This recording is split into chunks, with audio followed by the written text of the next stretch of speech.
Ay, no sé, se me ha vuelto a parar la grabación. Ay, a ver, no, chicos, ya no voy a volver a decir, porque trato de detener, de pausar, perdón, la grabación y le he detenido, porque escuchaba un ruido y no sé, anoten, ya está, voy a seguir.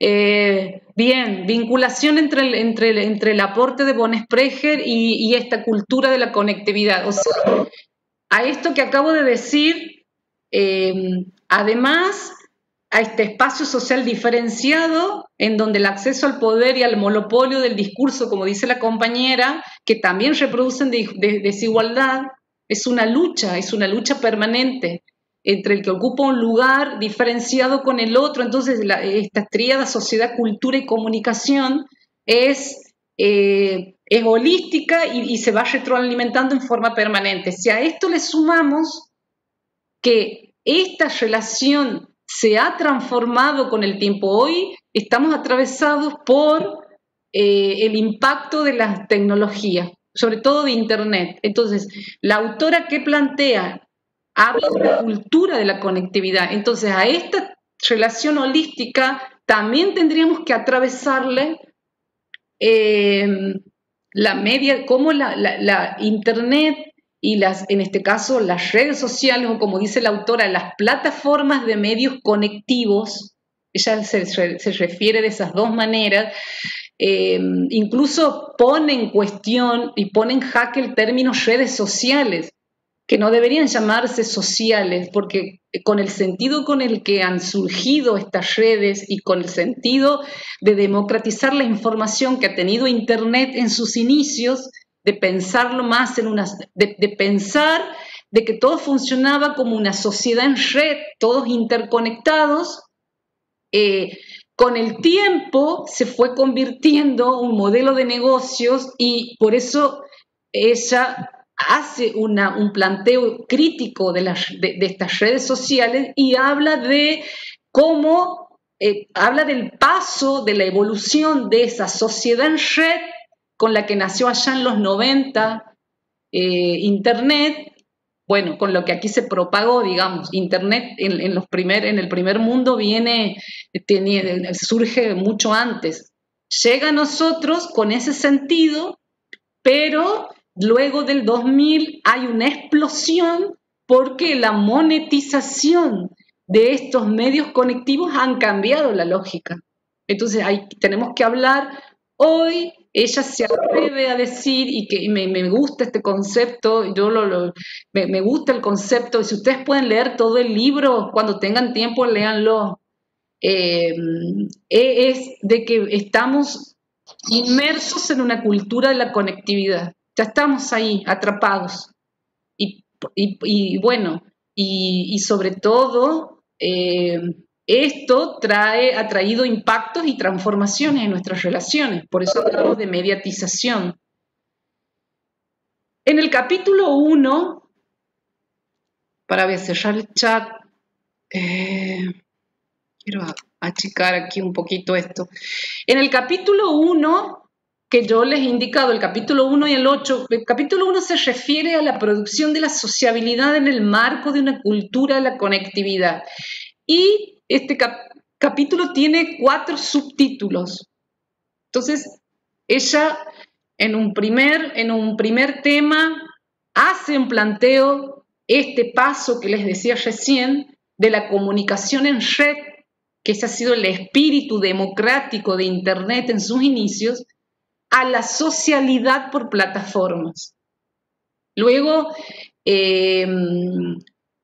se refiere a la codificación de las conexiones humanas, hace toda una descripción, les voy a ir mostrando cuáles serían los aspectos centrales.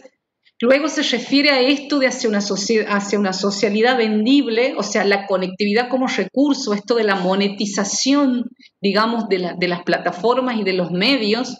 Entonces, ¿y cómo entran a jugar los recursos que nos aporta y nos ofrecen estas plataformas como el me gusta, como seguidores? Son recursos que nos sitúan y transforman esta comunicación en red, el sentido primario de la socialidad o el sentido democrático en esta sociedad vendible. Entonces, cuanto mayor cantidad de seguidores tenga, eso se transforma en un recurso económico y de ahí, bueno, y hay muchos temas que entran aquí a jugar, bueno, las nuevas figuras, los influencers, por ejemplo, otro tipo de personajes que entran a jugar porque entran a encontrarle un sentido, un recurso monetario a lo que ofrece lo que es la socialidad por plataforma. Y después se refiere al ecosistema de medios conectivos en una cultura de la conectividad. Entonces ella habla de ecosistemas de los medios conectivos. Entonces, para referirse a este conjunto de plataformas. Luego, ella en el capítulo del 2 hasta el 7, ahí es donde ella hace un análisis detallado de cada plataforma, que es lo que yo no les pido para la lectura porque no van a llegar, pero ahí hace un análisis muy exhaustivo de las plataformas más importantes y que están en auge hoy. Facebook, YouTube, Twitter, son esos capítulos que ustedes no los tienen que considerar, lo pueden leer después. ¿Cómo comienza? Ustedes van a ver, y eso es lo interesante de este libro, que ella comienza con la descripción de una familia tipo contemporánea que son los Alvin. Que así comienza en el capítulo 1 y también lo cierra en su libro. Y en cada capítulo va retomando a este modelo tipo contemporáneo que son los Alvin. Y ahí que plantea que durante los últimos 10 años las vidas de esta familia, las vidas personales y profesionales se han visto paulatinamente inundadas por los medios sociales. Entonces, afirma que este tipo de plataformas les permite a las familias como estas, y ahí nos vamos a sentir representados todos con algunos, porque ahí está los Alvin, que es el señor, la señora y los hijos. Es una familia tipo. Entonces, aquí afirma que este tipo de plataformas le permiten a las familias como estas entablar distintos tipos de contactos a través de los cuales comparten un contenido expresivo y comunicativo y construyen sus carreras profesionales y disfrutan de la vida social online. Entonces, hay como en una al inicio del capítulo, en una hoja, describe detalladamente a los integrantes de esta familia. Pero luego dice, ahora multipliquemos a los Alvin, multipliquemos a esta familia tipo en donde sus vidas personales y profesionales construyen sus carreras, sus estudios y disfrutan de esta vida en su vida social online, digamos, y a través de las plataformas sobre todo. Entonces, ella dice, multiplicando a los Alvin, y va dando unas cifras que ustedes ven, porque este libro, si bien es un libro actual, contemporáneo, ella se refiere a cifras del 2012, hoy estamos ya en el 2020, o sea, seguramente estas cifras ya han cambiado, se han multiplicado, pero en diciembre del 2012, 1.200 millones de usuarios en el mundo, o sea, el 82% de la población mundial ha estado conectada a Internet y ese 82% de la población es mayor de 15 años. O sea, miren el número, la cantidad de personas que han ingresado a este medio social y miren el grupo etario, ¿no? Y en el 2007 solo había ingresado al medio social el 6%. O sea, miren cómo año a año se va multiplicando, ¿no?, la cantidad de usuarios. Aún así, podemos después discutir la brecha digital, los que no pueden ingresar, pero aún así el número, lo que a ella le llama la atención es cada vez más todos nos vamos conectando con este medio social online, sería. Entonces, bueno, ¿qué supone esta estadística? Que en menos de una década surgió una nueva infraestructura online para la interacción social y la creatividad. O sea que ha logrado penetrar en todos los aspectos de la cultura contemporánea, o sea, en menos de una década. Tal vez si actualizamos esos números ante lo que pasa hoy y por la coyuntura que estamos viviendo, eso cada vez más esa cifra se va triplicando, se va triplicando, se va triplicando. Entonces, ella que observa esta nueva infraestructura online para nuestras interacciones. Entonces, si volvemos al planteo del autor que veíamos de Boito y von Sprecher, ojo, que no tenemos que dejar de lado eso. Espero que de aquí en más las relaciones, los modos de interacción no se modifiquen. Hay que ver qué pasa de aquí en más con esta coyuntura que estamos viviendo. La intervención en este campo disciplinar como el trabajo social y para todas las disciplinas, hoy no podemos ir a estar en contacto con los sujetos y a tener una interacción como lo hacíamos hasta marzo. Entonces, que por ahí tendría más sentido el aporte de von Sprecher con las posibilidades que teníamos nosotros de interacción, ¿no? De interacción, del vínculo con el otro. Habría que ver qué pasa de aquí en más, cómo se modifica, si volvemos, qué cambios va a haber y que es muy difícil que volvamos a hacer lo que hemos sido hasta marzo. Cambios en algún sentido habrá y nadie sabe cómo vamos a, incluso cómo se van a modificar nuestras intervenciones desde el trabajo social, hablo, ¿no? Entonces, eso no quiere decir que nosotros, que todos somos sujetos sociales que vivimos y habitamos y formamos parte y pertenecemos a una cultura determinada y nos comunicamos de determinada manera, con códigos determinados, pero aún así todos nosotros con nuestras particularidades y nuestros modos y nuestra cultura, y si estamos hablando de una comunicación más situada, aún así en este medio online parecería que las particularidades y lo situado se desvanece.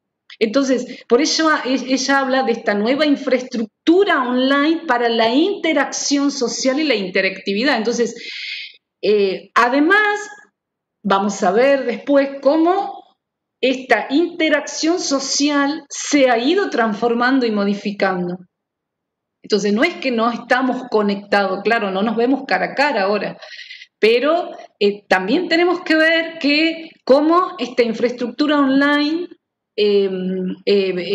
surge, se instala, se expande y nos está atravesando. Incluso cómo también va modificando, cómo vamos extendiendo estos modos de interactuar por la red social, por estos medios conectivos, cómo los vamos extendiendo hacia nuestras relaciones más cara a cara o cotidianas. ¿Sí? Entonces, ella define a los medios sociales, y eso es en la primera parte del capítulo, como un grupo. Ustedes cuando se refieren a una definición y tomen textual, siempre hay un modo de citar textualmente la definición. Nunca se tienen que apropiar cuando uno les pide una reflexión propia de un autor, es tomar el concepto, reelaborar con sus palabras, pero seguramente si hay definición textual de una definición, la toman entre comillas, entre cursiva y citan el autor. ¿Entienden? Ese es lo que lo que tienen que hacer con esta materia y con todas las materias, en cualquier actividad que le propongamos en las cátedras, ¿sí? No solamente cuando uno hace un proyecto de investigación tiene que citar de determinada manera. Entonces, por ejemplo, aquí ella se refiere a los medios sociales, define a los medios sociales, pero define tomando estos aportes de Kaplan y Handley, ¿sí? Como grupos de aplicaciones de Internet construidas sobre los cimientos ideológicos y tecnológicos de la Web 2. Web 2, ya vamos a ver cómo ella va planteando la evolución de los medios, que es un poco, es un ítem que yo les incorporo cuando les digo en el foro, la consigna para el marco conceptual, perdón, que ustedes deberían armar un marco conceptual considerando los ítems. Yo he tratado de ponerle como las ideas generales para que como para orientarlos en las ideas como centrales del capítulo. No quiere decir, y me parece que no está de más que aclare esto, no quiere decir que ustedes van a tomar eso como referente y van a armar el mapa conceptual. ¿Se entiende? Me imagino que lo han entendido. O sea, aquí tienen como muchas aristas, muchos temas, a ver cómo ustedes resuelven el mapa conceptual. Hay muchos temas que tratar. Yo he tratado de indicarles qué debería tener ese mapa conceptual como tema importante, pero no quiere decir que esos temas que yo les pongo ahí, tal cual ustedes lo tomen para armar la jerarquía de los conceptos. Eso aclaro porque por las dudas, pero bueno, entonces habla de este grupo de aplicaciones de Internet construidas sobre estos cimientos ideológicos y tecnológicos de la Web 2, que permite esto el intercambio y la creación de los contenidos, porque ahora estamos hablando también de, y si lo vamos relacionando con Orihuela, de estos 10 paradigmas que él habla de la comunicación en la era digital. O sea, uno de los ítems que él menciona es esto, ¿no? De cómo ha cambiado esta creación, el usuario, que no tenía intervención, digamos, en otro sistema de comunicación. Vamos a tomar los medios de comunicación de masas porque han sido los medios hegemónicos durante décadas, que también han modificado nuestras vidas, los medios han mediatizado nuestras relaciones, pero aquí habla la autora y también Orihuela que somos creadores de contenidos. Entonces, permite el intercambio entre nosotros, pero también el intercambio de lo que creamos, del contenido que creamos, conformando un nuevo estrato de organización de la vida cotidiana en Internet. Entonces, bueno, ¿cuál es el planteo de la autora? Que actualmente este conjunto de plataformas influye en la interacción humana, tanto a nivel individual como en el comunitario, así como en el mayor nivel de la sociedad. O sea, influye en todos los niveles. Y si lo traemos a colación a von Sprecher, con Sprecher habla también de niveles, nivel macro, micro y meso. Y este macro, esta cuestión más estructural, pensando más bien en la complejidad de los monopolios, como ahí decía una compañera también en el chat, impuestas por estos grandes monopolios, ¿no? Entonces, que influya en la interacción humana en estos tres niveles, individual, comunitario y a nivel de sociedad, al tiempo que los mundos online y offline se muestran cada vez más interpenetrados.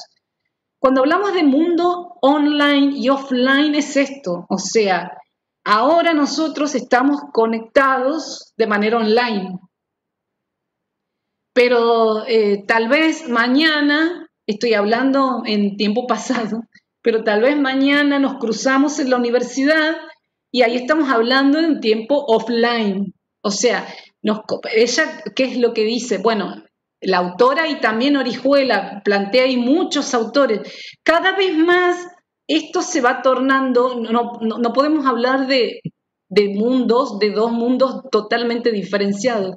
Tendríamos que empezar a hablar de que cada vez más estos dos mundos se van como interpenetrando, están interpenetrados. Muchas veces, hasta esto que les decía, ¿no? Lo que hacemos de la manera en que interactuamos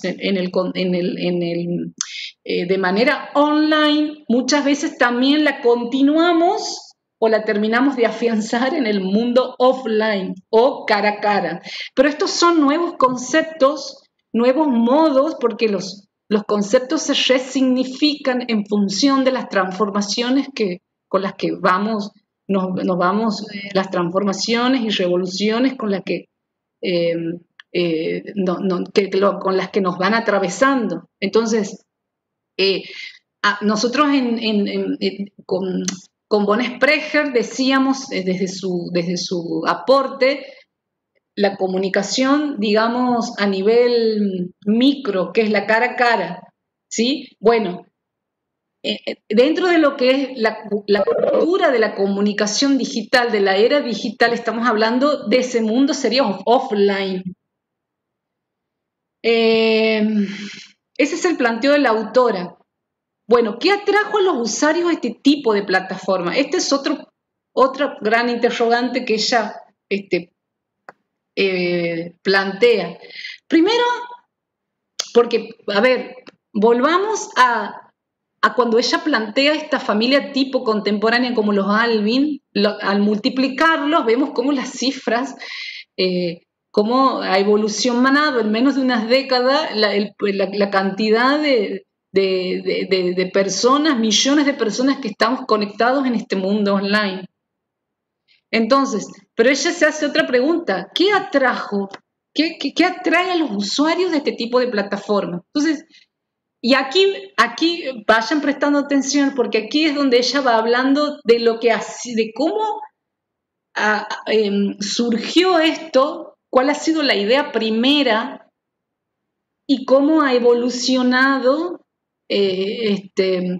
esta socialidad, digamos, de las relaciones atravesadas por la monetarización o por los recursos que te genera el estar, digamos, las oportunidades y que te da las plataformas, que ya no es la necesidad de conexión. O sea, ella dice, en un principio ha habido una necesidad de conectarnos.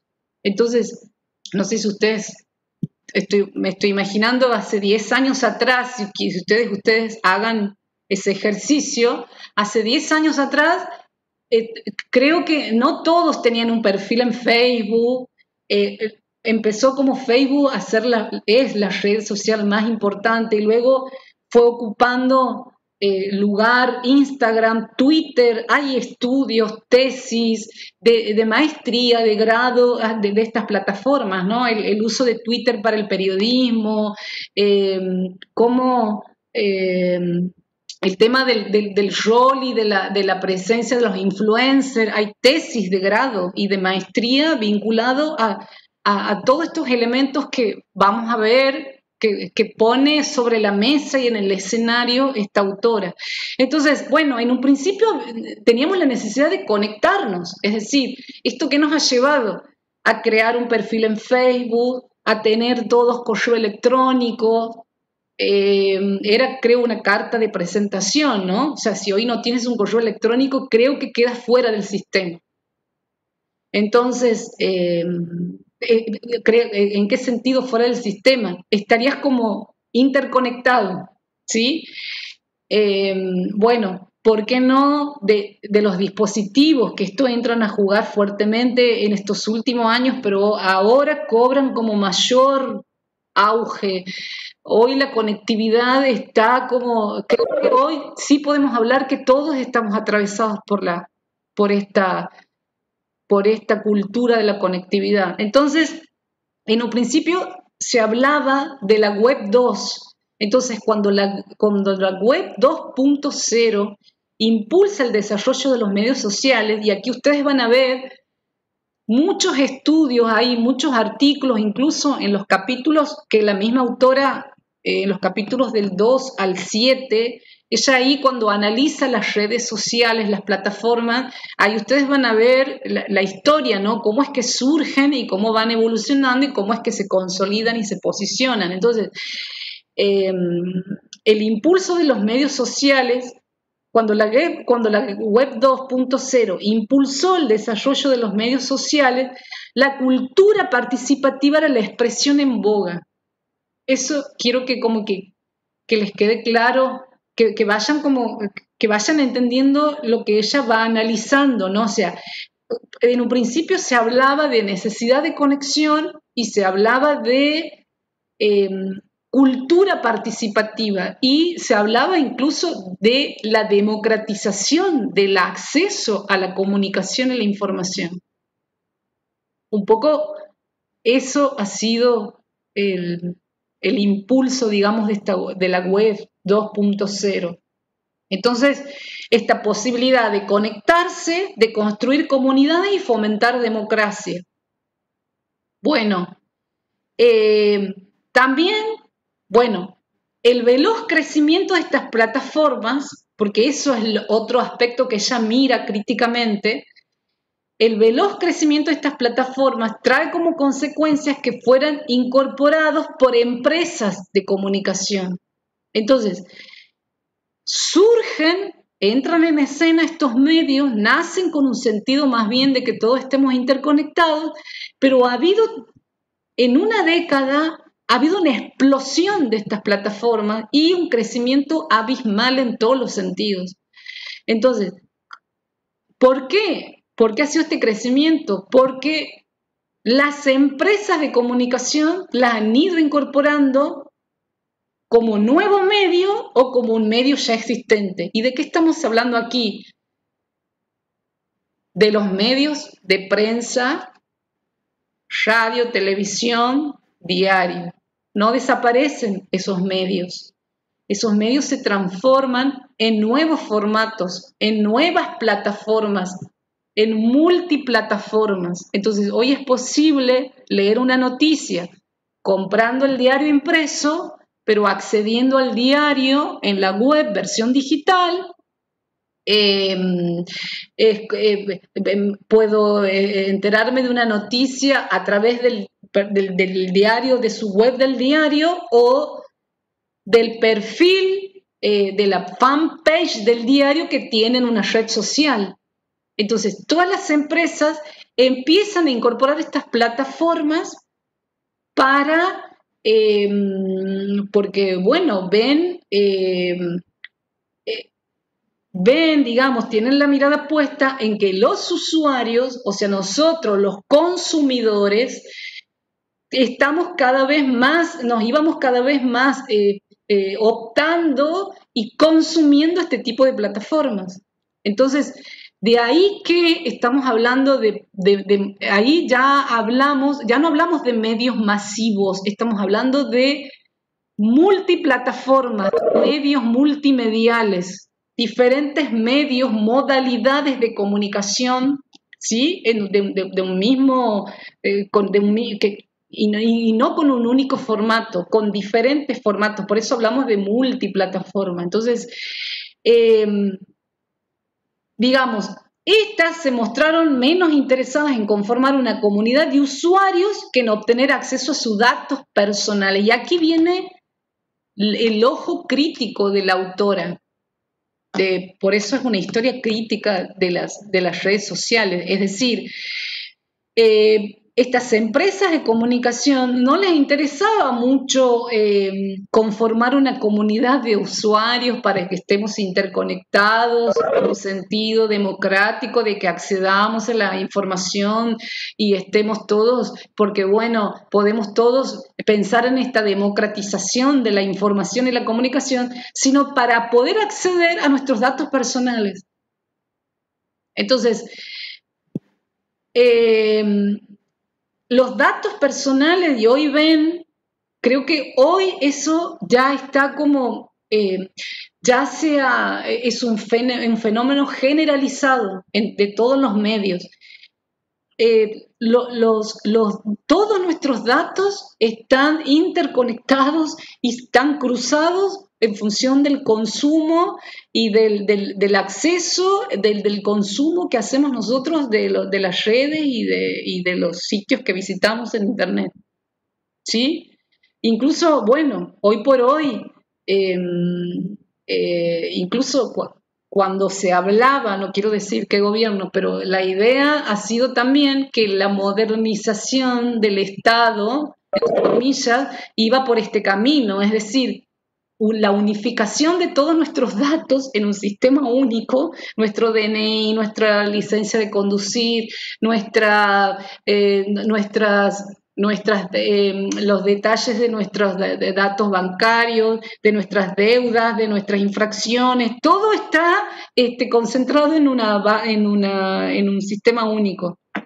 Entonces, esa misma lógica es que han empezado a tener estas empresas de medios de comunicación. Entonces, como el acceso a datos personales como un subproducto inevitable de establecer conexiones y sostenerlas en medios online. O sea, casi inevitable. Es decir, ustedes ven que hoy cuando queremos ingresar a un diario, aunque hay maneras tramposas de leer una noticia, pero hay diarios que cuando uno quiere ingresar te dice después de que hayas ingresado varias veces, porque ya te detecta tu IP, tu celular, se ve que sos el mismo consumidor, ve que tienes una afluencia de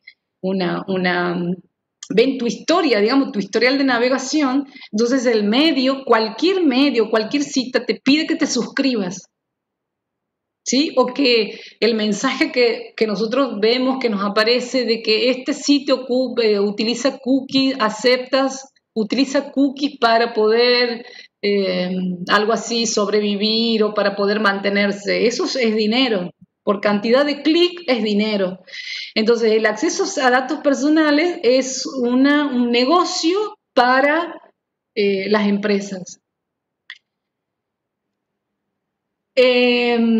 Entonces, hay determinada información que podemos acceder, pero si queremos seguir accediendo a otro tipo de información, ahí tenemos que pagar, o a las plataformas. Estamos hablando de Spotify, Netflix, tenemos como infinidad de soportes y plataformas de entretenimiento, de música, pero cuando te abren la puerta para ir a jugar, digamos, te abren la puerta para que consumas el medio, pero bueno, llega un momento en que necesitas hacer una suscripción. Lo mismo las apps, las apps, cualquier app en un celular o cualquier programa que necesitemos usar para diseño. Yo ahí en las otras pestañas en el aula les facilito estas herramientas que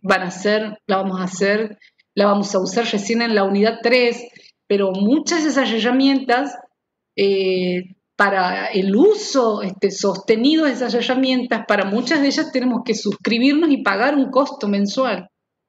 Entonces, a esto se está refiriendo la autora. Entonces, la conectividad no tardó en evolucionar hasta volverse un recurso valioso. Esa es la conectividad hoy, digamos. En la medida en que los ingenieros encontraron la forma y métodos para codificar toda esta información que contribuyeron a moldear una forma particular de socialidad online. O sea, al punto de convertirla además en un bien redituable en los mercados electrónicos. Entonces, alimentando un mercado global de medios sociales y contenido generado por los usuarios. Es decir, ¿por qué vemos la explosión de YouTube? La explosión de YouTube nace, esa plataforma, como todas las plataformas, nacen con la idea de compartir contenido audiovisual propio, casero, elaborado por uno y subirlo a la red. Hoy por hoy vemos cómo eso se ha ido convirtiendo en un negocio, ¿no? Encontraron la forma y los métodos para codificar la información. ¿Qué sería para codificar la información? Es decir, la cantidad de seguidores que tengas implica la monetización de eso, que no sé qué es. La cantidad de me gustas también tiene un significado. O sea, no es ingenuo el obtener, digamos, el ir detrás de eso, de la codificación, de la codificación y de la monetarización que nos aporta, digamos, que nos podría beneficiar tanto de este lado como usuarios y también a los empresarios, ¿no? A las empresas de comunicación. Y alimentando este mercado global, de pronto, bueno, ustedes ven que la plataforma más importante hoy que se ha posicionado de compra y venta es Mercado Libre. Y ustedes habrán escuchado en entrevistas al dueño que lo que factura ese señor es millones y millones. Y eso ha empezado con un sentido y hoy es una forma que también que se ha ido alimentando, se ha ido sosteniendo y hasta pensamos que eso iba a ser como el fin de la venta de productos locales, sin embargo hoy convive. Entonces hoy nosotros podemos acceder a un producto mucho más accesible en valor, eso depende, pero que está en Buenos Aires y lo compramos por este mercado y nos llega a nosotros. O sea, encontramos con beneficios y sobre todo los empresarios y las empresas de comunicación son los que le han encontrado, digamos, han venido a moldear esta forma particular de cómo comprar un producto, de cómo escuchar música, de cómo ver películas, y que al mismo tiempo eso es signo pesos. La interconexión de estas plataformas tiene como resultado la emergencia de una nueva infraestructura que ella le denomina un ecosistema de medios conectivos. O sea, se ha pasado de una comunicación en red, el sentido inicial, primario de la web 2.0, esta comunicación en red, esta interconexión y sobre todo la posibilidad de acceso y de democratización de la comunicación, se ha pasado de esa primera idea a una socialidad moldeada por plataformas.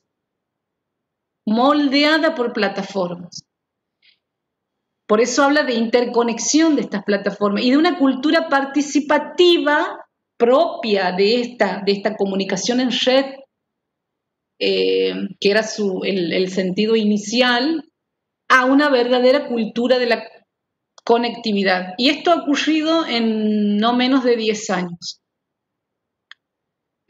¿Me siguen hasta ahí? ¿Está claro? No estoy leyendo el chat.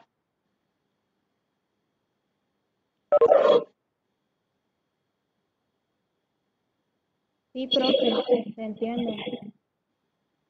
Sí, profe. Bien. Sí, profe. No sé quién dice que decide cursar la comunicación. No sé, chicos, lo que decidan con la materia me comentan por privado.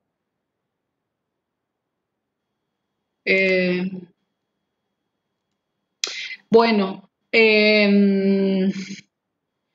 bien. Bueno, hay otro subtema que ella habla de la comunicación en red a la socialidad por plataforma, en donde incluso se refiere, va hablando de una evolución, de cómo de año a año, esto empieza en los 70, 80, 2000, eso también deberían marcar cómo ha sido ese paso. Ella aquí sí se refiere a eso, ustedes sí lo van a identificar. Es identificable porque se va refiriendo a uno por uno. Entonces, hasta el cambio de milenio, cuando decimos cambio de milenio es el 2000, ¿no? O sea, hasta el cambio de milenio, los medios de red, en su mayoría, eran servicios genéricos a los que los usuarios podían suscribirse. Estamos hablando hasta el 2000. O sea, todos los años 90, porque aquí los años 90, me acuerdo yo en esa época, ha sido mi primera suscripción al correo de Yahoo. Entonces, tener correo era como la novedad.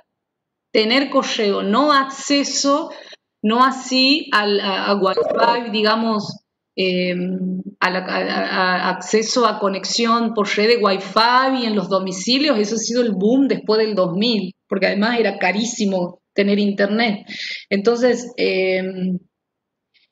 hasta el 2000, o sea, hasta el 2000, 2001, los medios eran en su mayoría servicios genéricos, no eran negocios, modelos de negocios, no eran usinas de negocios, serían a donde nosotros podíamos suscribirnos y podíamos acceder de una manera activa a grupos, a acceder a suscribirme, no sé, a un determinado sitio que me interese. Pero esos servicios no los conectaban a otros usuarios de manera activa. O sea, recién después del 2000, con la llegada de la web 2.0, los servicios online dejaron de ofrecer canales de comunicación en red y pasaron a convertirse en vehículos interactivos y retroalimentados de la sociedad en red.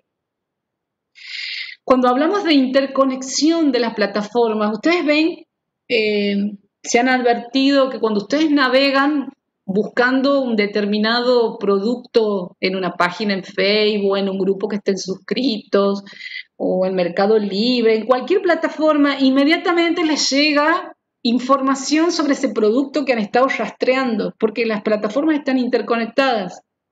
Nuestros datos nos están mirando permanentemente como un panóptico de todo nuestro historial de conexión y navegación. Entonces, eso es lo que ha cambiado hoy, digamos. En eso estamos, formamos parte de esa trampa. Entonces, nuestros datos personales están expuestos. Bueno, ¿qué pasó? A medida que la web 2 evolucionaba y los usuarios fueron desplazando cada vez más sus actividades cotidianas a los entornos online, es decir, podríamos nosotros, y si hacemos memoria nosotros de cómo ha sido esa evolución en nosotros, digamos, porque bueno, tenemos diferentes edades, algunos son más jóvenes, algunos han crecido en el marco de estas nuevas tecnologías, algunos, digamos, porque hay chicos que tienen 20 y pico de años, entonces ahí vemos cómo lo que era en un principio, en donde tal vez el uso de las redes era por tener un perfil o por acceder únicamente a consultar mi correo electrónico, hoy por hoy, todas nuestras actividades conectadas, en la evolución de esto, digamos, cómo se ha ido desplazando nuestra cotidianeidad a los entornos online. O sea, hoy publicamos lo que nos pasa, no sé, no sé, nuestros amigos, ustedes les puede pasar del grupo de amigos o de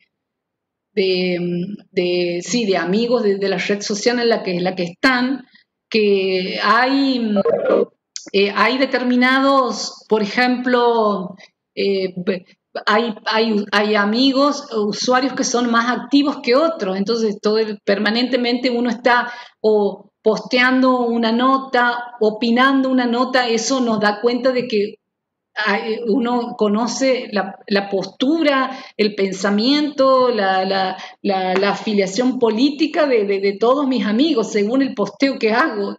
Esto estoy hablando a nivel de consumo de noticias, de posicionamiento con respecto a un tema, o puedo tener totalmente la libertad y ser muy activa con publicar todas mis situaciones personales, cotidianas, las publico en la red. No sé, cuando voy a la universidad, cuando estoy con mis amigos, cuando ceno, cuando lavo los platos, cuando me baño, cuando baño al perro. Entonces, ese desplazamiento es lo que ella observa, o sea, ¿qué ha pasado en la explosión y en la evolución de estas plataformas? Porque han evolucionado velozmente las redes sociales, pero ha habido algo que ha pasado. Entonces, primero ha tenido que ver este desplazamiento de nuestras actividades personales cotidianas a ese entorno online. De pronto todos publicamos y ponemos sobre la red lo que nos pasa a nivel personal, cotidiano, en la universidad, nuestro trabajo, denunciamos a un estafador, el que me debe, al que ha sido infiel, no sé. Hay de todo. Esto ha provocado, digamos, estas actividades ya no estuvieron meramente canalizadas a través de dichas plataformas, sino que ha comenzado a programárselas con un objetivo específico. Entonces, esto ha provocado un cambio en las plataformas que de brindar información genérica tuvieron que comenzar a brindar información personalizada. Cuando nos referimos a información personalizada, tiene que ver con personalizada a las preferencias y gustos que nosotros, tenemos y que dejamos rastros cuando navegamos la web. ¿Sí?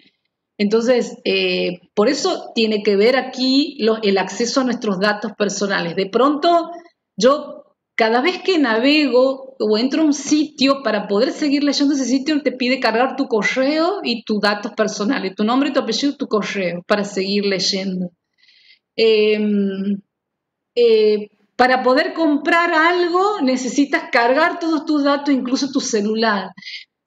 Para poder, si cambias tu celular de uno más de menor potencia por uno de alta gama, necesitas tener un correo electrónico, ahí están todas tus redes sociales y de pronto vos le preguntas, hagan la prueba en Google, con el microfonito le preguntan a Google cómo va a ser mi día hoy y ahí te sale una voz que te dice cómo va a ser tu día hoy porque están accediendo a nuestro historial, que tiene que ver con qué, con el correo electrónico, con toda la info que dejamos ahí y con las visitas que nosotros hacemos a diario, o sea, y ahí vamos dejando marcas de nuestros intereses, gustos y preferencias. Esta información personalizada es lo que ha empezado a provocar un cambio en las plataformas. Bueno, hoy navegas en YouTube, videos en YouTube, ustedes ven el recurso de las publicidades. La publicidad ha sido un recurso fundamental, muy importante, una herramienta poderosa en los medios masivos, inclusive de manipulación, ¿no? A las grandes masas. Hoy, como nuestros gustos y preferencias se han trasladado, incluso nuestra cotidianeidad, se ha trasladado al entorno online.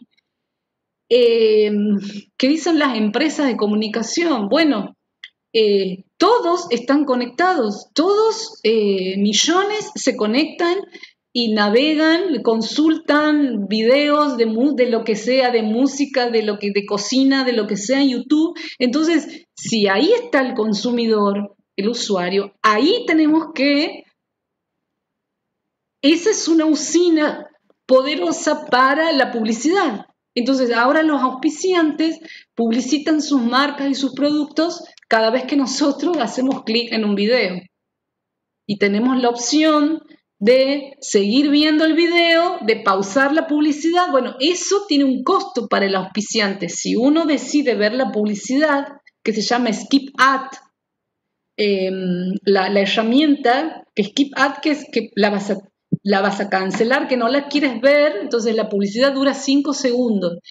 Eso tiene un costo para el anunciante. En la medida en que esa publicidad la vean completa a millones de usuarios, eso es dinero que el anunciante tiene que pagar porque esa publicidad ha sido tal vez más vista que por la televisión o escuchada por la radio. Entonces, mientras antes los sitios web en general funcionaban como conductores de la actividad social, las nuevas plataformas convirtieron poco a poco estos conductores en servicios aplicados, que hicieron de Internet un sitio más sencillo, pero al mismo tiempo más fácil de utilizar en otros sentidos. Bueno, hay otro ítem que ella habla de la evolución de las redes sociales. Bueno, no hay un cuadro, un esquema que muestre esto, pero sí en el texto ustedes lo van a ir identificando, donde ella habla cómo han evolucionado hasta fines de los 90. En 1999 tiene como una explosión y entran en auge los bloggers, los blogs, ¿se acuerdan? Los famosos blogs que han tenido como una explosión, eran como novedosos porque eran herramientas que nosotros podíamos crear similares a una página web, pero en fines del 99, cerca del 2000, ahí no se hablaba de crear páginas web. Luego, Facebook, aquí vamos viendo también cómo las plataformas van compitiendo entre sí, ¿no? O sea, a medida que una plataforma publicita o se actualiza con un recurso nuevo, bueno, sale Facebook y dice, no, vos puedes crear tu fanpage a través de Facebook. Entonces, cada plataforma va compitiendo porque necesita ocupar, digamos, posicionarse en el mercado y ganar lugar y sobre todo ganar cantidad de suscriptores, ¿no? Se van actualizando y actualizando las funciones y los recursos que nos ofrece. Bueno, Wikipedia en el 2001, en el 2000 ahí empiezan los buscadores. Ustedes si se acuerdan, en el 2000, bueno, Google no era el buscador predominante, estaban como en competencia, estaba, bueno, Yahoo, no sé si alguien se acuerda de Opera, otro buscador que nosotros podíamos incluso bajar la aplicación y el MSN creo que era, después se convirtió en Outlook. Entonces, bueno, ahí empieza como el boom de los buscadores. Y Mozilla y el Internet Explorer.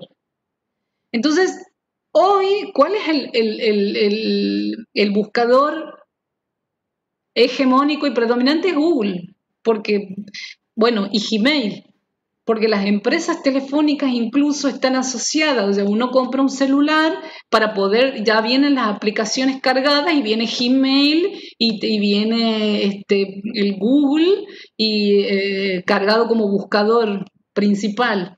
Entonces, bueno, de pronto hoy todos tenemos una cuenta Gmail, pero sí vamos a ver que aquellos que se suscribieron allá por el 2000, Yahoo quería ocupar un lugar importante, pero hoy por hoy creo que nadie usa ya ese buscador ni ese correo. Bueno, Wikipedia, que empieza a tener como también una explosión en el 2001, MySpace en el 2003 y 2004 Facebook. Esa es como la bisagra de Facebook. A partir del 2004 empieza como a posicionarse como la red más importante. YouTube viene el año siguiente y Twitter 2006. O sea, estas tres redes son las redes más importantes. Bueno, Instagram, que va más apuntada hacia otro público, ¿no? Pero aquí estamos hablando de la evolución de las redes sociales. Otro gran tema que ustedes pueden incluir en su mapa conceptual. Bueno, todas han intentado ocupar un espacio en particular y de ser posible que la marca de cada una de estas plataformas se convirtiera en el nombre mismo de una de estas actividades mediadas. Por ejemplo, googlear. Googlear es un término que se ha impuesto, es de Google y ha impuesto, digamos, esa marca se ha convertido en el nombre mismo de nuestras actividades mediadas. Googlear, tuitear. Bueno, es Skype, skypear, no sé, no es muy común en nosotros, no sé si en otros países se refieren a esto, pero bueno, Skype es una de los sitios de videoconferencia más importantes y más usados, que ha sido usado más destinada digamos, al sector más profesional, académico, necesitaba hacer intercambio de videoconferencia y el Skype era como más potente, tenía más bondades y por supuesto ustedes ven que hoy con la coyuntura de este aislamiento obligatorio del COVID, hoy vemos que cuál es el recurso nuevo, la explosión de las videoconferencias, del encuentro asincrónico. Y hoy de pronto Google, nosotros ya tenemos una herramienta en Gmail para iniciar una videoconferencia. En cualquier sitio está esa herramienta de la videoconferencia, el video como mediador de las conexiones. Y bueno, ni que hablar de las plataformas en sí, que si bien han existido siempre, eran usadas en el sector empresarial más que nada, y hoy con este aislamiento obligatorio preventivo hemos acudido casi de manera abrupta a estos nuevos medios, pero bueno, ¿cuál es la trampa? Que son plataformas que tienen una opción para registrarnos gratuitamente y hay una opción paga. Entonces, esto también, hoy por hoy necesitamos conectarnos por videoconferencia, bien, todas ofrecen el recurso, pero hay una limitante.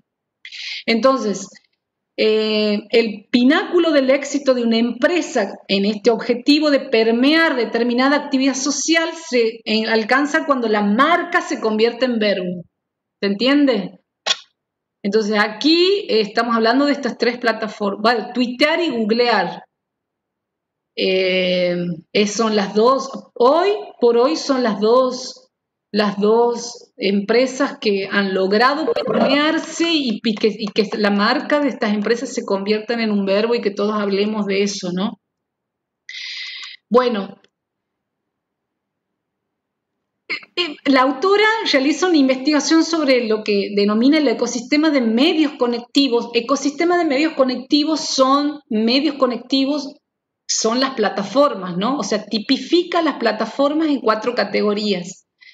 En sitios de red social, ella tipifica, y ahí hay un punto que ella, cuando ella incluso describe, dice, por un lado, hay que hablar de 4 categorías de red social. Los sitios de red social, que Facebook, Twitter, LinkedIn, Google+, los sitios dedicados al contenido generado por los usuarios, que es YouTube, Flickr, MySpace, Wikipedia, a los sitios de mercadotecnia y comercialización, Amazon, eBay, Groupon, bueno, aquí habrá que incorporar Mercado Libre, algo más local nuestro, y sitios de juego y entretenimiento. Entonces ella tipifica las plataformas en estas categorías, pero ella se centra en su investigación en las 2 primeras categorías. Sería de esta tipificación que hace, ella se centra en los sitios de red social, en estas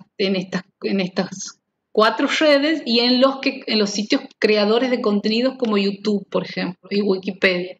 En esos 2 tipos de categorías ella se centra y que le dedica todo el libro. Entonces analiza 5 plataformas: Facebook, Twitter, Flickr, YouTube y Wikipedia. Un capítulo le dedica a cada una de estas plataformas y propone un recorrido para analizar. Sería las mutaciones, o sea, los cambios, los modos de operado, los modelos de negocio y sus formas de representación o entretenimiento.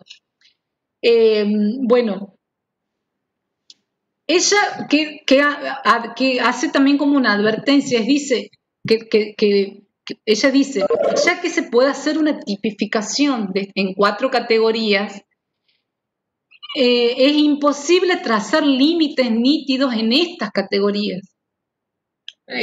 No hay ese límite, más bien es difuso por todo esto de la interconexión de las que plantean, ¿no? Que vivimos, que hay como una interpenetración e interconexión en todo este ecosistema de medios conectivos. Entonces, no es que cada plataforma funciona aisladamente, sino en el marco de este ecosistema, como ella lo denomina. Bueno, otro aspecto importante, socializar la red esto de la codificación de las relaciones humanas.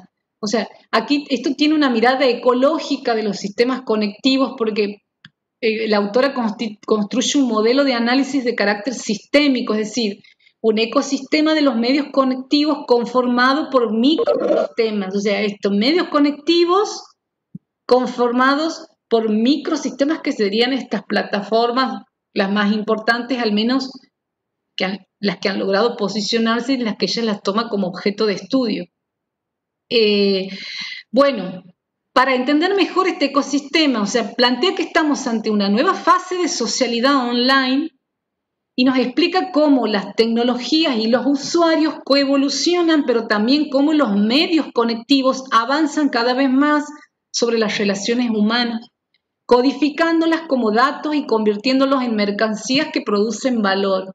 Entonces, aquí, bueno, ella ahí se refiere, bueno, a comienzos de los 70, las computadoras y las tecnologías de la información se las consideraba como instrumentos de control, digamos, más bien al servicio de las corporaciones o del gobierno. Bueno, incluso así nace Internet, ¿no?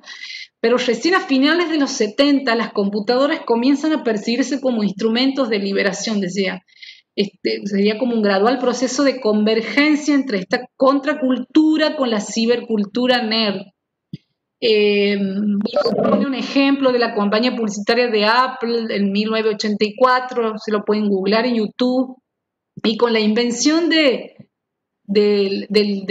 World Wide Web, que es www, en 1991, la relación entre la cultura net y la contracultura cobra, digamos, nueva fuerza. Entonces, ella, bueno, ahí también marca, para poder entender mejor este ecosistema comunicativo que ella la denomina, ella también hace como un poco de historia de cómo ha ido evolucionando a través de los años y empieza en los 70. A partir de 1991, con la invención de Internet, con este www que todos conocemos, aquí empieza, digamos, a haber una relación ya entre, cobra nueva fuerza este recurso. Entonces, con la web 1.0, que era más bien estática, los usuarios contribuían a construir un nuevo espacio público fuera del control corporativo. Pero luego evoluciona y es lo que conocemos hoy como la web 2.0, que es más bien dinámica, lo que conocemos hoy, que en donde la interactividad, la participación y la capacidad de responder y enviar mensajes al instante es lo que marca la diferencia con los medios anteriores. Perdón. Entonces, la web 2.0 se convierte más dinámica, hay como mayor este flujo continuo de interacción, participación, capacidad de esto de lo sincrónico, ¿no? La capacidad de responder y enviar mensajes al instante en cualquier plataforma o sitio que naveguemos. Eso es lo que empieza a marcar diferencia y en lo que está evolucionando sin parar. Entonces, las redes sociales son plataformas interactivas que entraron en escena con la promesa de convertir la cultura en un ámbito más participativo. Bueno, lo que hablábamos al principio, esta cultura de la conexión, entran con esa promesa basada en el usuario y en este sentido colaborativo. Bueno, entonces, hoy ya podemos hablar de produsuarios, de prosumers, son nuevos conceptos o de que esta combinación de productores y consumidores. O sea, se ha resignificado el concepto de usuario porque ya eso no está separado. Antes estaba muy, muy diferenciado. O éramos usuarios y había otro sector, y siempre era el dominante el que distribuía el contenido. Hoy esa fusión lo podemos ver en nosotros mismos, ¿no? O sea, somos productores y consumidores. Entonces, hay autores que hablan, incluso ella habla y otros autores hablan de prosumidores, produsuarios o prosumer. Es el juego de palabras más que más. Bueno, es como que en el 2006, esta historia que ella va marcando a partir del 1970, esta historia que trata de cómo la comunidad y la colaboración de muchos les quitan, digamos, el poder de las manos a unos pocos y se ayudan en sí a cambio de nada, esa idea más de interconexión y de qué manera esto no solo cambiará el mundo, sino también el modo en que cambia el mundo. Entonces, esta figura la conocen, al CEO de Facebook.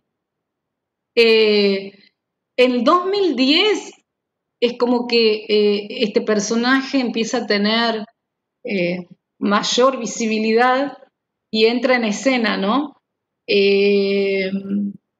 Entonces, el CEO de Facebook ha sido tapa de todas las revistas que todos los conocemos, empieza a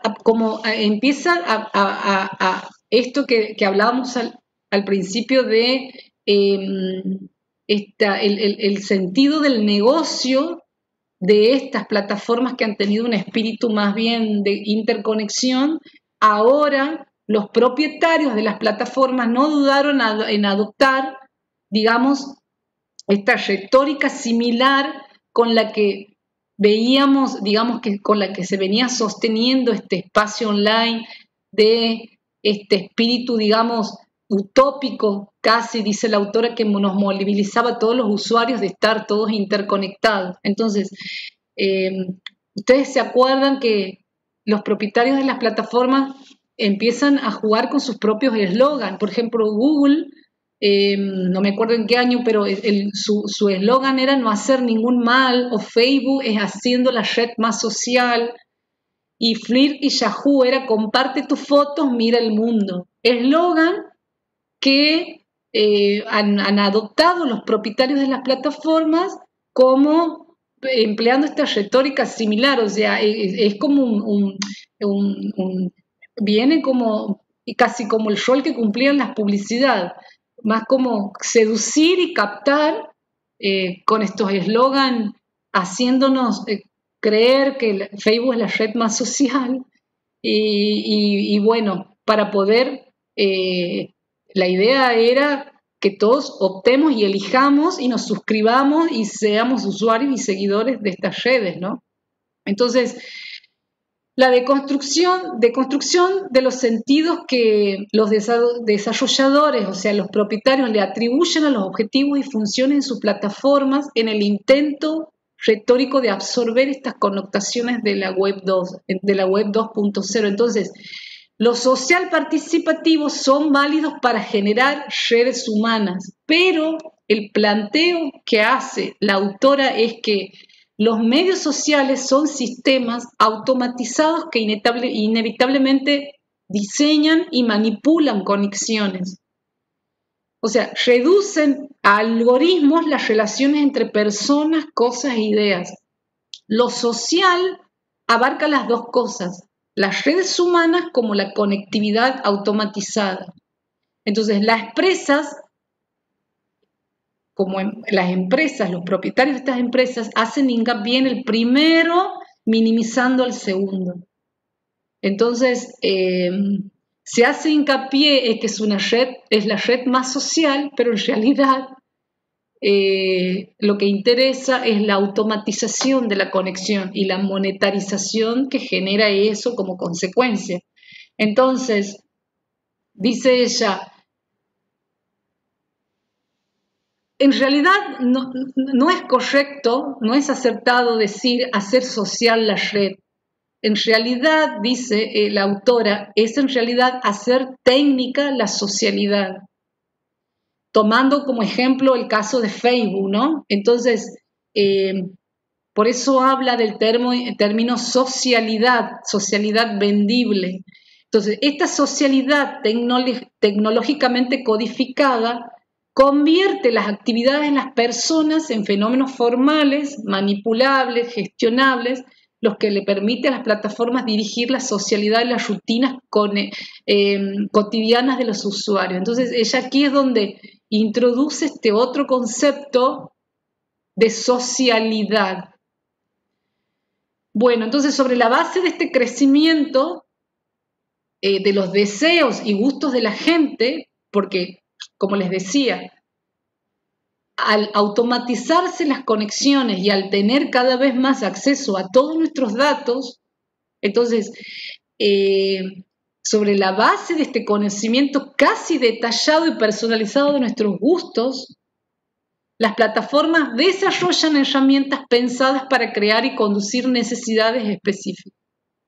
Entonces, de aquí, bueno, no voy a entrar aquí, ella habla de cómo se usan estos datos ofrecidos por los usuarios, cómo es que se usan, léanlo, esto de los metadatos, es la información que nosotros proporcionamos a la red, todos nuestros datos, nuestro perfil, dónde trabajamos, cuándo nacemos, cuándo cumplimos años, cuándo cambiamos de trabajo. Hoy todas las plataformas te piden que vos actualices. Cuando, no sé, LinkedIn te manda a todos tus contactos cuando vos se cumple el aniversario de tu primer trabajo, no sé. Digo, esos serían los metadatos, la información que nosotros le proporcionamos a toda la red, los algoritmos. Son, digamos, una lista finita de instrucciones que buscan calcular una función, esto que se traduce muchas veces en un razonamiento por parte de la red para ofrecer una determinada, digamos, output en función, ¿no? Digamos, de lo que te ofrece, de las bondades que te ofrece la red, por ejemplo. Y ella ahí da un ejemplo. Si nosotros nos encontramos mirando ofertas de viaje, no sé, queremos viajar el próximo año, en el 2050, no sé, y estamos buscando páginas, agencias de viaje, precios, qué sé yo, ella dice, es como que nos exhorta y nos dice a nosotros, no le tendría que sorprender que en Facebook aparezcan avisos de viaje al mismo tiempo, destinos auspiciados por otros en el mismo servicio de venta de pasajes aéreos. Y es que el punto central es que es ese, digamos, lograr la participación intuitiva y cada vez más implícita del usuario para que en una distancia cada vez menos de botones o de cliqueo pase a ser un consumidor activo de un producto. Es decir, estás casi bombardeado por ofertas de viajes de agencias que ofrecen agencias locales, internacionales, precios comodísimos, hotelería, todo eso, porque las redes están, todos nuestros datos se cruzan y las redes están interconectadas. Entonces, ahí ella explica cómo es que se usan los datos que nosotros mismos ofrecemos. Entonces, el principio de popularidad, en cuanto más amigos tengas y mantengas un individuo más valioso va a resultar para esa red o para nosotros, porque entonces más personas lo consideran más popular. Ese es el principio de popularidad. Entonces, gustar, dice la autora, no es virtud atribuida a una cosa, sino el resultado derivado de una cantidad de clics instantáneos en el botón me gusta. Y así va detallando, que está interesante, léanlo esto con detenimiento, el principio de popularidad, el gustar, los seguidores, ¿qué más? Bueno, gustar porque es los me gusta, las reacciones que tenemos ante y todos los recursos y las herramientas que cada plataforma va incorporando. No sé, me acuerdo de algunas que, que ustedes vieron que uno para reaccionar ante una publicación había determinados emojis. Entonces empezaron a incorporar eso de me importa, porque estaba el de me gusta, no me gusta, y bueno, y eso ha llevado a que, bueno, como que ahí no había una opción de poner no me gusta, entonces apareció el emoji me enoja, entonces todos esos recursos que van apareciendo como bondades de las plataformas en función del consumo nuestro, ¿no? De lo que nosotros hacemos con esas plataformas. Bueno, esto que ya habla de una sociedad vendible, la conectividad como recurso, que en realidad lo que se busca es un modelo de negocio capaz de equilibrar la participación de los usuarios con las estrategias comerciales. Ese es como el gran desafío de las industrias de los medios digitales. Entonces, bueno, ella dice, la gallina de los huevos de oro, ¿cuál es? Comoditizar las relaciones, o sea, transformar las conexiones en conectividad por medio de la tecnología de cifrado, que en este caso es Facebook y Google. Y cuando habla de ecosistema de medios conectivos en una cultura de la conectividad, aquí la autora propone considerar a las plataformas como microsistemas y a la totalidad de estas plataformas las denomina ecosistemas de medios conectivos. Entonces, cada uno de estos microsistemas son susceptibles de cambios que se producen en otras partes del ecosistema. Entonces, pensemos el ecosistema que funciona como un todo, casi como una estructura, y cualquier cambio en algún microsistema, en cualquier plataforma, provoca el cambio en los otros, reacción, digamos. Necesito estar un paso más adelante o en un nivel casi igual, digamos, en cuanto a competencia, ¿no? de lo que ofrecen las plataformas. Entonces, esta disposición del ecosistema termina contagiando a medios no conectivos, por ejemplo, los diarios y los programas de noticias, que se parecen cada vez más a Twitter, comunicando con la misma cantidad de escuetos de caracteres. Entonces, y ahí hay todo un cambio, inclusive de las maneras de informar, y también en el rol del periodismo, que es lo que está hoy bajo la lupa. Es decir, ustedes ven que ante la vorágine de la cantidad de información que circula por Internet y la explosión y cómo esto es tan dinámico, las noticias no pueden ser largas y tienen que ser atractivas, y el sentido es atraer a lectores, traer a mi red social, a mi fanpage, a mi diario, a mi página, lectores. Entonces, el título tramposo de una nota es un recurso, un título atractivo, que muchas veces ese título no dice o no tiene nada que ver con el contenido de la nota. Entonces, la imagen y el título juegan un rol fundamental y tiene que ver con esto, ¿no? Entonces, las notas tienen que ser cada vez más cortas, porque una nota muy extensa el usuario se cansa de leer y va y accede a otro medio para leer la misma nota. Entonces ningún usuario es exclusivo de una red social, sino que pasa de una red a otra y termina participando en el conjunto. Entonces, por eso ella habla y mira esto como un ecosistema de medios conectivos. Nosotros no es que somos fanáticos de una red, es más, participamos en todas las redes y vamos como transitando, optando por una, por otra, depende todo depende de nuestros gustos, de nuestros intereses, de la cantidad de me gusta, si nos ha convencido la nota, o sea, entonces, al ser esto tan interactivo y participamos de manera terminamos participando casi de manera simultánea en todas las plataformas, entonces aún más ella piensa en este sentido de este ecosistema interconectado. Bueno, listo, nada más. Bien, ustedes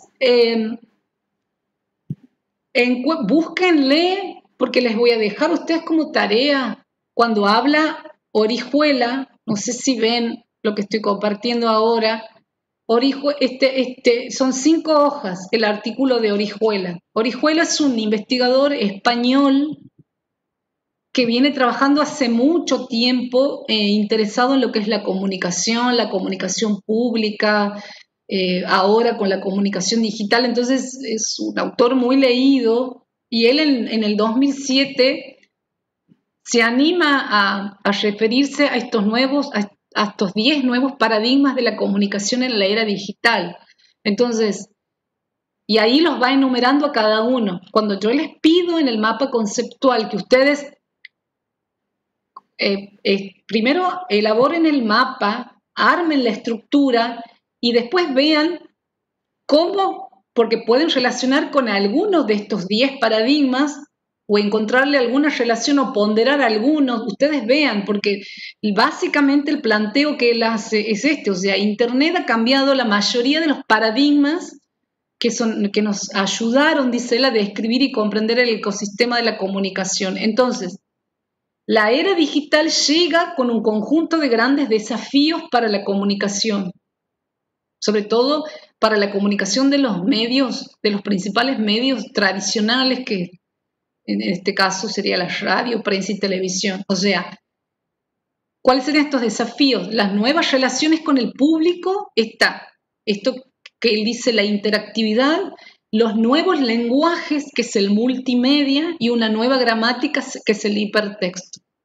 Entonces, el proceso global podría entenderse como un cambio de los modelos clásicos de los medios de comunicación a los nuevos medios.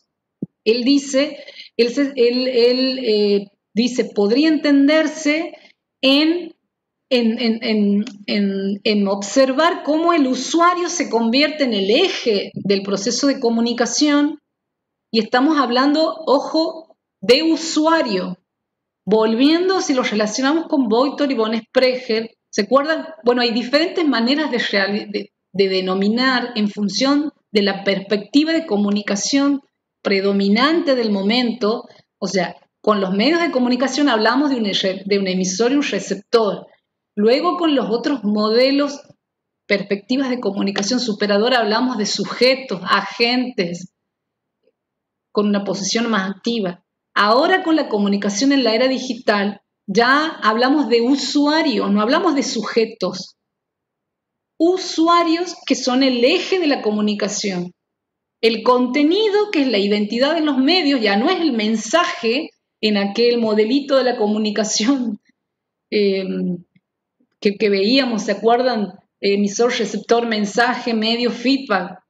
Bueno, con von Sprecher no estamos hablando de ese modelo, estamos hablando de la relación holística, ¿verdad? Sociedad, cultura, comunicación, y estamos hablando de esta red que se construye, esta red de intercambios de sentidos y de discursos.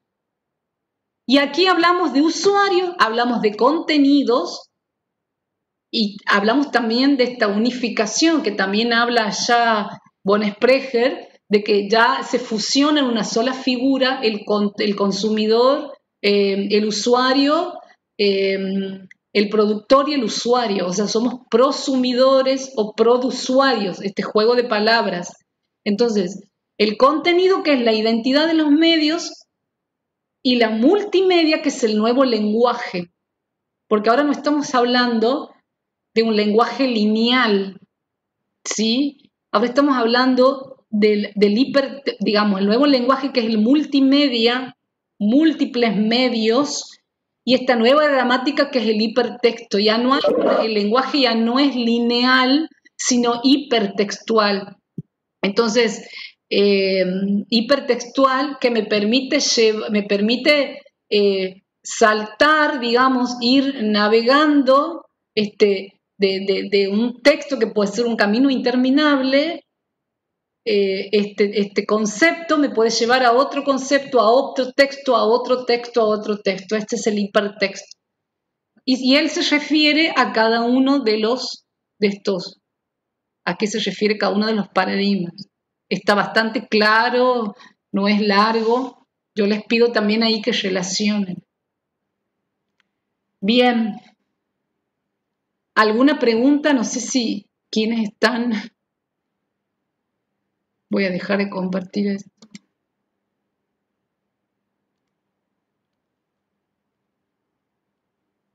¿Alguna pregunta que tengan los que han quedado?